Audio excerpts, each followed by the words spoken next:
So he did a great job of keeping in layperson terminology. I like the fuzzy hair thing. Next up, we have Dr. Louis Chow.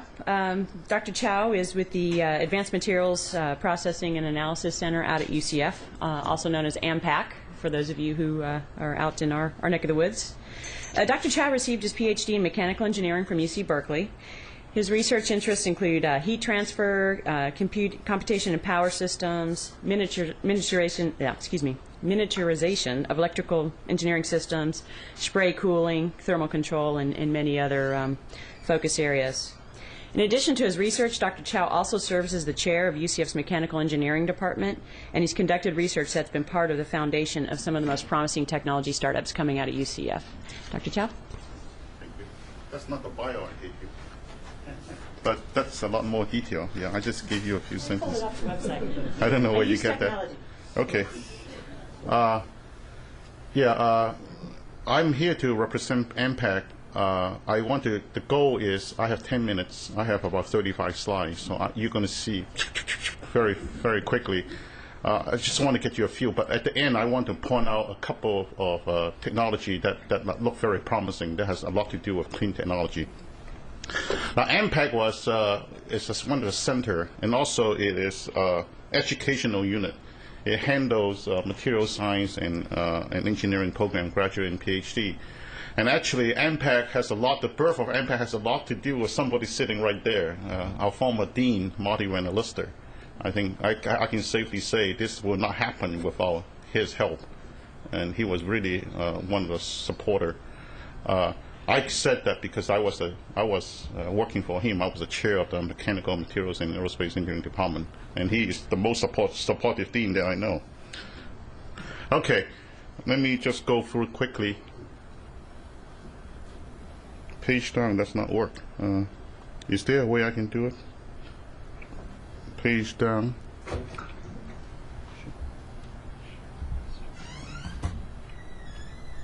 Okay. I just want to maybe spend 30 seconds on it. And UCF wants to be international leaders in material science and engineering. Actually, we are very good. This is one of the strong discipline at UCF. The missions, I'm not going to read them. We want to do education as well as research. And we have 9 faculty. That's all we have, 9 faculty. But then we also have 16 people. I'm one of them, and there's some people in here. Jacob Pott is one of them. We also do some research related to materials. And we offer 27 graduate courses and 14 undergrad. So you can see we really not just doing research, we participate a lot. We really basically lead the material science MS and PhD program. And we also, it's a user facility, we provide some materials characterization facility. This happened mainly because of Lucent technology, Syrian technology at that time, and the I4, and also we actually AMPAC have a lot to thank I4 for as well. We also have some clean room facilities and other things. And these are the faculty. There are 9 of them. These are the ones that are funded by the AMPAC Center. The other 16 associate faculty were funded by other, like College of Science, College of Engineering. And I will spend maybe about 10 seconds on each of the research area of each of them, and then I want to just conclude with 2 or 3 that are promising especially related to clean technology. This is the first one. Ninan An works on ceramics, and there are a lot of very, very good stuff. He's very well funded in this field by a lot of agencies, including NSF. Has 2 pretty big NSF grant going on right now, and there's a tremendous application in this. I don't have time to go through this. Actually, I don't know a lot about that anyway. So, GU Fan does a lot of biomolecular materials, self-assembly, very fascinating thing. Since I was an interim director for the last, since February, I learned a lot from these guys. I was really impressed by them. And Heinrich is a TEM person. He's really an instrument person, and provide maybe the 3rd dimension of high resolution TEM. If you have anything you want to really look and visualize, he is the person to go to. And that's the second slide he gave me.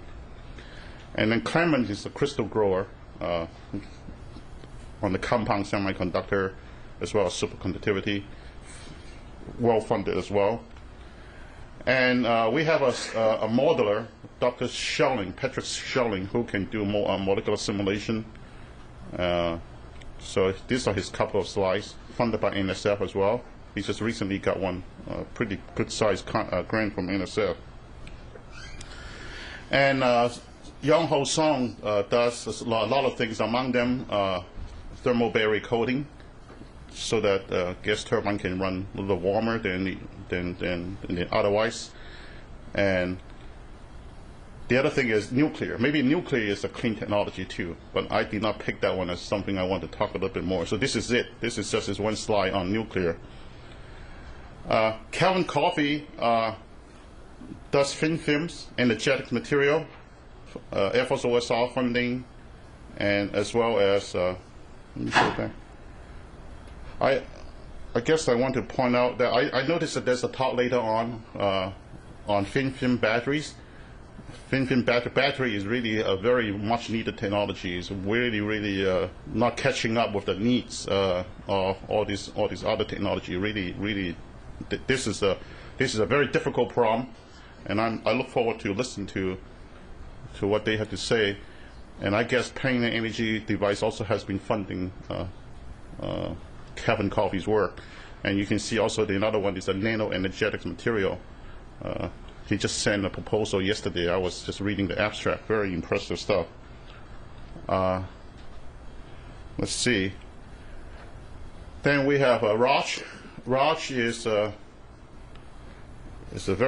outstanding faculty. Now is doing has a consortium of 2 universities and several funding agencies from NASA, especially Glenn and Kennedy Space Center, on shape memory alloy.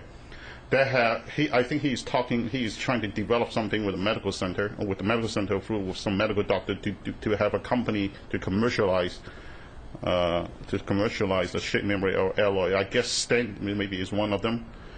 But perhaps one thing that I think you can consider that to be clean technology is that he is using his SMA here, stands for shape memory alloy. You see this little triangular shape they call chevron. This thing promote mixing, okay, between the intake air and the ambient air and also the exhaust, and to control it properly such that there's a tremendous reduction in noise.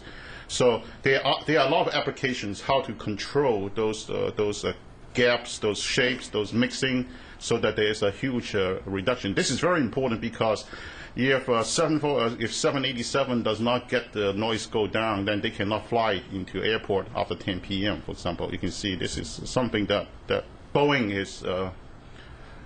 is very, very keen on. So Boeing is one of the partner, and Dr. Raj got funding. I think it's $600,000 from NASA just to solve this problem of noise reduction. Dr. Seal is our, I guess, our star. Very proud of him. I actually have something to do with his hiring too, about 12, 13 years ago. It's very fantastic. You can see this guy does not sleep, so he works all the time. You can see all these topics that he does. One of them, I think I'm going to spend maybe a couple minutes on. One of them is the construction of material. This is fun. There's a company already doing this called Nano Holding. The sub company under Nano Holding is called Ansogel. What that does, the specific work, maybe I should just go ahead and show the slide, is to create a cement based on fly ash. These are really junk, right? These are byproducts that go to the landfill anyway. So he can take those and do some nanoscale surface modification using the Sogel technique, and can make them competitive and can replace cement. And I think one thing I want to just point out is that you see the cement industry produce 6 to 8% of the world's CO2 emission. So this is a big thing. So the replacement of this cement has zero carbon emission.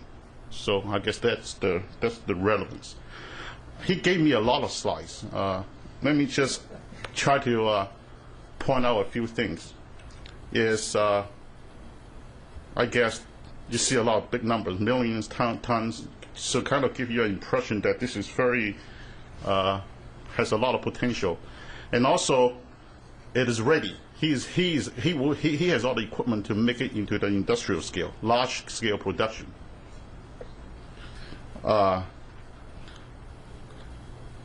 These are all the number of metric tons that is needed. The world needs 2,270 tons of cement, and the current price is at $100.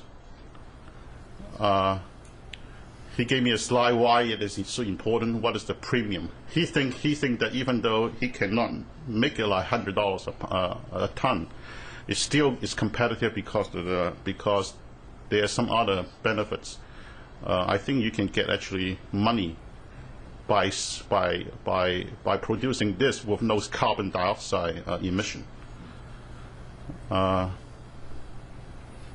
Okay, so I think he told me that he can make it for under $1,000 a ton, which is about 10 times more than the concrete that we can buy from Home Depot. But anyway, there are some market that can be competitive, and of course that social process is a very cheap process, and it's just a matter of time to get it done. Much cheaper. So these are some of the sample he gave me. All right. So that's one thing that he's doing. The other thing he's doing is he and another faculty member who is now at Texas A&M, they put nanoceria, which is a nanoparticle. Nanoparticle has a very large surface to volume ratio, and on top of that, the surface have a tremendous amount of vacancy, oxygen vacancy, so it can absorb a lot of oxygen. So they use it for a lot of things. For example, let people live longer. That means delay aging because you can absorb the antioxidant. It's an antioxidant. But one other application is to reduce soot emission. Soot is a formation of incomplete combustion. So I don't understand how exactly the thing works.